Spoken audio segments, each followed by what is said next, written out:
একজন বাবা কখন আসলে বলতে পারে যে আমি বিচার চাই না, আপনারা বিচার করতে পারবেন না।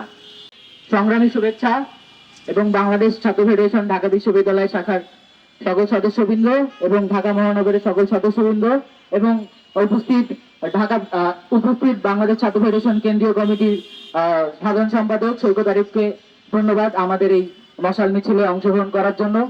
প্রথমত আর কি আমরা এখানে কেন দাঁড়িয়েছি এটাই আগে বলতে চাই যে আজকে আমরা এখানে দাঁড়িয়েছি সারা দেশে অব্যাহত নিপীড়ন, নির্যাতন, ধর্ষণ এবং সকল হত্যাকাণ্ড ও বিচারহীনতার যে সংস্কৃতি তৈরি হয়েছে বাংলাদেশে, সেই সংস্কৃতির বিরুদ্ধে মূলত আমরা দাঁড়িয়েছি।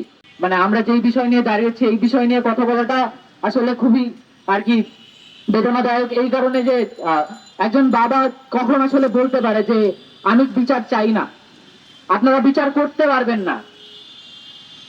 এবং এই কথাও বলতেছে যে বাংলাদেশে যে বিচার, বাংলাদেশে যে মানুষ যে বিভিন্ন ভাবে নিপীড়ন নির্যাতনের শিকার হয় এবং বিচার চায়, সেই বিচারের কোনো রেকর্ড বাংলাদেশে নাই। আসলে তখনই আসলে মানুষ হিসাবে আসলে সকলের কাছে প্রশ্ন উঠে যায় যে আসলে আমরা কোন জায়গায় বসবাস করতেছি।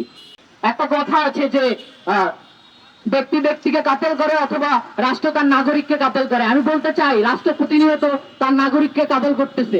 এই কারণে যে রাষ্ট্র যখন তার নাগরিকের দায়িত্ব নেয়, তার দায়িত্ব হলো তার সেই দায়িত্ব পালন করা। কিন্তু আমরা দেখতে পাচ্ছি সরকারি দলের পক্ষ থেকে এইরকম বক্তব্য এসেছে যে রামিসার পরিবারের দায়িত্ব নেওয়া হবে এবং তার যে সেই রামিসার যে বড় বোন, তার বড় বোনেরও দায়িত্ব নেওয়া হবে।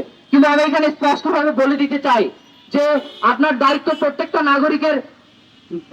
নাগরিকের নিরাপত্তা নিশ্চিত করা, প্রত্যেকটা শিশুর নিরাপত্তা নিশ্চিত করা, প্রত্যেকটা নারীর নিরাপত্তা নিশ্চিত করা। কিন্তু আপনি আসলে আমরা এইটাও দেখতে পাচ্ছি যে বাংলাদেশে প্রতিনিয়ত লাশের রাজনীতি হয়। রামিসার লাশকে নিয়ে আসলে রাজনীতি করা হয়েছে।